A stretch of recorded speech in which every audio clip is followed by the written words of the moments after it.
नमस्कार, आप देख रहे हैं फ्रंटलाइन 24। मैं हूं आपके साथ साहिबा सिंह। कोसी के कछार पर रहने वाले नागरिकों और उनके साथ साथ पूरे मिथिलांचल के लोगों की लगभग 2 दशक पुराना इंतजार खत्म होने को है। केंद्रीय कैबिनेट ने इस इलाके में रेल सुविधाओं को लेकर एक खास तोहफा दिया है। केंद्र सरकार द्वारा सीतामढ़ी जयनगर निर्मली रेल लाइन परियोजना को मिली मंजूरी इस इलाके के विकास की नई इबारत लिखने वाली है।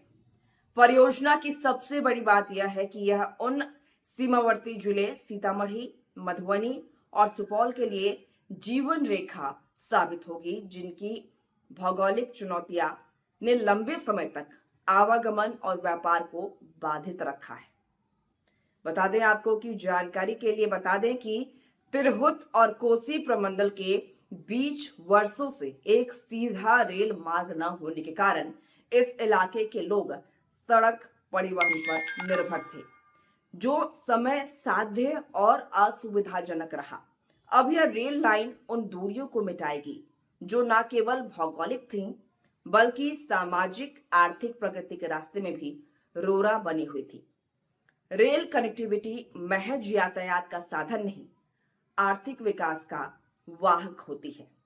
इस परियोजना की सबसे बड़ी विशेषता यह है कि यह सीमावर्ती इलाकों की कनेक्टिविटी को नया आयाम देगी। भारत नेपाल सीमा से लगे इन जिलों में व्यापार, कृषि और पर्यटन की असीम संभावनाएं हैं, जो बेहतर परिवहन व्यवस्था के अभाव में अब तक दबकर रह गई थी।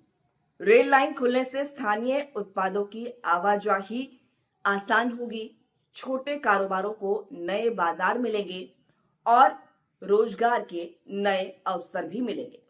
जानकारी के लिए बता दें कि इस परियोजना का शिलान्यास 2007 में तत्कालीन रेल मंत्री लालू प्रसाद यादव द्वारा किया गया था, लेकिन भूमि अधिग्रहण और बजट आवंटन की अड़चनों ने इसे 16 वर्षों तक ठंडे बस्ती में डाल रखा था। अब जो जानकारी सामने आई है उसके हिसाब से इस दिशा में बिहार सरकार के ऊर्जा मंत्री विजेंद्र प्रसाद यादव की पहल उल्लेखनीय है, जिनके प्रयासों से यह योजना फिर से पटरी पर लौट सकी है। रेल मंत्रालय की स्वीकृति और प्रधानमंत्री तथा मुख्यमंत्री के सहयोग ने इस ठहरे हुए सपने को नया जीवन दिया है।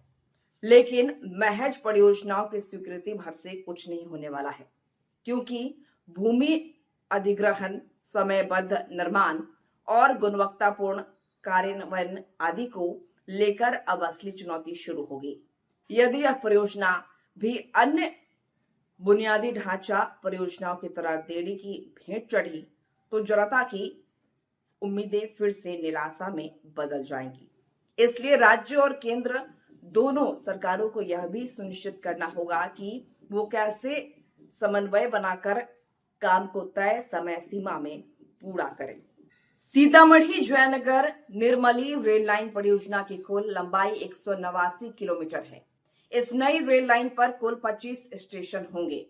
इसमें 4 पुराने स्टेशन सीतामढ़ी, जयनगर, निर्मली और लौकहा बाजार सहित 21 नए स्टेशन शामिल किए जाएंगे। प्रमुख नए स्टेशन हुतही, सोनबरसा, सुरसंड, उमगांव और लालमणि हैं, जो पूरे क्षेत्र के सामाजिक, आर्थिक और सांस्कृतिक जीवन में नई ऊर्जा का संचार करने वाली साबित होगी। अब तक मिथिलांचल के दोनों हिस्सों के बीच संपर्क की मुख्य कड़ी कोसी महासेतु था, लेकिन यह नई रेल परियोजना इस कड़ी को और मजबूत करेगी। यह परियोजना न केवल उत्तर बिहार के लिए, बल्कि नेपाल के तराई क्षेत्र से लेकर पूरे मिथिला क्षेत्र के लिए एक अहम बदलाव की शुरुआत है। लौकहा बाजार और सुरसंड जैसे सीमावर्ती इलाकों को जोड़ने से भारत नेपाल के बीच व्यापार और पर्यटन को नई दिशा मिलेगी। इससे स्थानीय उद्योगों को गति मिलेगी और सीमा क्षेत्रों के आदिवासी और ग्रामीण समुदायों को रोजगार और आर्थिक विकास के नए अवसर मिलेंगे। यह रेल लाइन भारत और नेपाल के बीच ऐतिहासिक बेटी रोटी के रिश्तों को और अधिक गहराई प्रदान करेगी। मिथिला की सांस्कृतिक विरासत, पारंपरिक व्यापार और सीमावर्ती समाज की आजीविका, इन सब पर इसका गहरा असर पड़ेगा। यह परियोजना केवल रेल पटरियों का विस्तार नहीं, बल्कि एक नए सामाजिक सांस्कृतिक सेतु का निर्माण है, जो सीमाओं को नहीं बल्कि दोनों देशों के दिलों को जोड़ेगा।